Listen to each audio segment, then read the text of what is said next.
forbid you are sitting in this place saying, I don't care about legacy. You need to care about it because somebody's got to live in the life you have. You are passing something down whether you want to or not.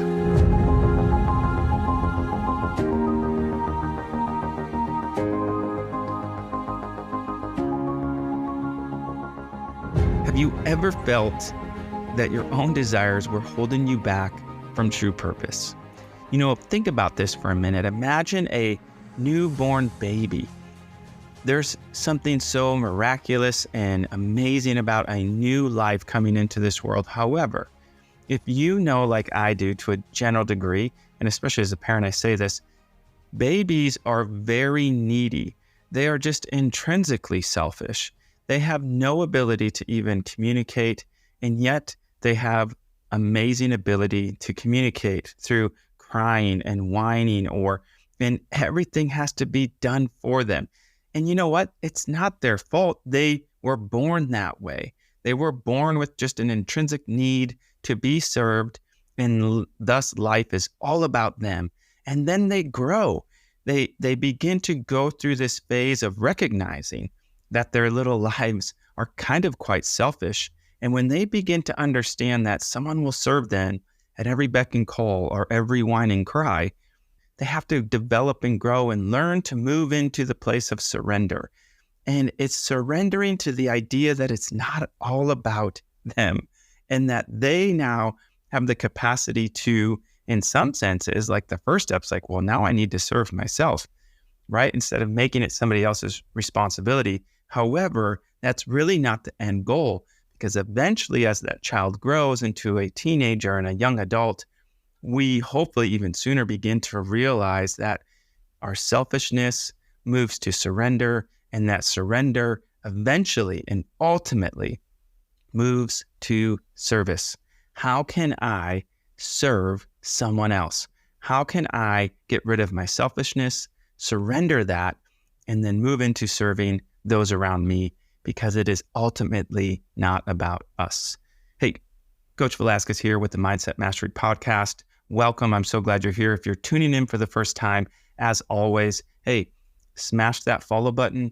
And if after today you enjoyed what you heard, do me a favor. Hey, type up a review, leave a comment.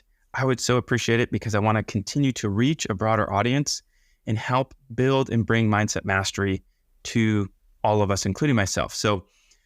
But with that being said, we're going to talk about selfishness to surrender to service. How do we move from selfishness to surrender to service? How do we take this concept of mindset mastery and apply that to the concept of how we are so selfish so easily? It's intrinsic in our nature even, right? I believe in the Bible, which means I believe that we were born with a sin nature, which is really selfishness. It's self-serving. It's worrying more about me and what my needs are more than I am concerning myself with what the needs of others may be, right? The Bible puts it this way. It says that we are to do nothing out of selfish ambition or vain conceit. Rather, in humility, value others above yourselves. That's Philippians 2:3. That is a very convicting, as the Christian world would say, come to Jesus moment, because you know what? How often are we doing something because it's self-serving, or we gain something out of it? And it's saying do nothing out of selfish ambition. And that's a gut check. And let's kind of break down this idea of selfishness. How do we clarify what that looks like? Well, kind of on a basic, very level, it's essentially selfishness is prioritizing personal gain or comfort at the expense of others. That is why it's ultimately so selfish, right? It is prioritizing personal gain or comfort at the expense of others. Now think of those little babies. Better yet, they've now emerged into the world of 3 and 4 and 5-year-olds, 6 and 7-year-olds, right? It's amazing. As a father of 4, they pick this up very quickly, and then they begin to prioritize what they want based upon their comforts and their gain, right? And it's at the expense of someone else, even though they're fully capable of doing it themselves. And I believe There's not a child on this planet, to include ourselves now as adults when we were children, who didn't go through that phase, right? It's recognizing that we are intrinsically selfish, right? The consequences can be not so much for the child, but as adults, for us, it can be emotional isolation, right? When we're selfish, we can be and feel unfulfilled, despite having it our way even, right? Even when we're getting what we want or we're doing things to prioritize our own personal gain, we still feel unfulfilled. That's why it's so important to move to the next phase, or maybe it's stunted personal growth, right? It's the inability to see beyond ourselves or oneself. That is not what mindset mastery is about. That is not what in mindset mastery is not just about having just clarity of mind even. It's seeing beyond our own selves and having a mindset to see it, right? The biblical principle also says this in Luke 9:24, for whoever wants to save their life will lose it, but whoever loses their life for me, meaning Jesus or God, will save it, right? It's saying that whenever we're trying to save or preserve our own self and needs, we ultimately lose ourselves. But if we let our selfish ambitions go, if we surrender that, then God preserves our lives and he saves it, right? The emphasis is that we are not to cling to self-interests, right? Because ultimately it results in losing a richer, more meaningful life. And who doesn't want that? And so how do we move from selfishness to this idea of surrender, right? The power of surrender. What is surrender? Surrender it's not giving up personal responsibility, okay? But it is releasing the need to control every outcome. I don't know about you, but I am a recovering control freak. I'll probably be recovering most of my life. And there's so many reasons I want to get into that. However, just as an example, it's as easy as this, right? I like things to be orderly. I want everything to be in its rightful place. And so for me, when I see something out of place in a home with 4 kids from 7 to 15, it's amazing how quick I become focused on what my desires, focused on what my preferences, focused on what I would want. However, right, it's really not that important. However, I do want to teach my kids how to be orderly and keep things clean, but it's not about me, right? If I surrender that, I can make it about service to my kids, which would include two-fold system here. Let me just put this out for disclaimer. It includes both serving them and the capacity that I pick up after them sometimes, but it is also serving alongside them and teaching them how to surrender and then serve us as the parents back and taking responsibility for the mess or the thing they put out and didn't clean up, right? Practical side note there for you, you're welcome, parents, if you have children. But it is key, and as simple as it is, it's so important that both parties have to surrender because we're both making it about ourselves. I, as the parent, am making it about my preference for there to be no mess. The child is making it about themselves and their preference to not have to clean up after themselves because they take on that, child mentality of a 2-year-old where it's like, well, I'm not capable, therefore mom and dad must do it. And we know that's not true. So I think that's enough of a practical example, hopefully. And I'm going to give you this. C.S. Lewis says this, and this is what I really love this quote. I've heard it multiple times. I'm sure you have heard it most likely at least once. But C.S. Lewis says this: true humility is not thinking less of yourself. It is thinking of yourself less, right? It's not, again, I'll say it one more time. True humility is not thinking less of yourself. It is thinking of yourself less, right? The principle here is I matter, right? I am of value. I am of worth. You are of value. You are of worth. So it's not saying that you're not to think of yourself in that the sense that you don't matter or you have no value. It is saying, though, that we're to not think of only ourselves in the sense that what we want or what we get out of something would be pulling us back into that selfish mode. And we're to surrender that and realize, hey, we have value and worth, but also do others around me, right? I like what the Bible has to kind of give us for some guidance and some principled truth is that, right, when we surrender to God's will, right, this idea of a higher calling, it becomes the catalyst for transformation. It's saying, you know what? I didn't create myself. I am not in control ultimately. Granted, we do have free will. We do have wisdom and discernment to make decisions, but we do so bearing in mind that God has a better, more ultimate way of doing things. And so I'm going to surrender that. In Proverbs 3, very common scripture verse tells us that in verses 5 and 6, trust in the Lord with all your heart and lean not on your own understanding.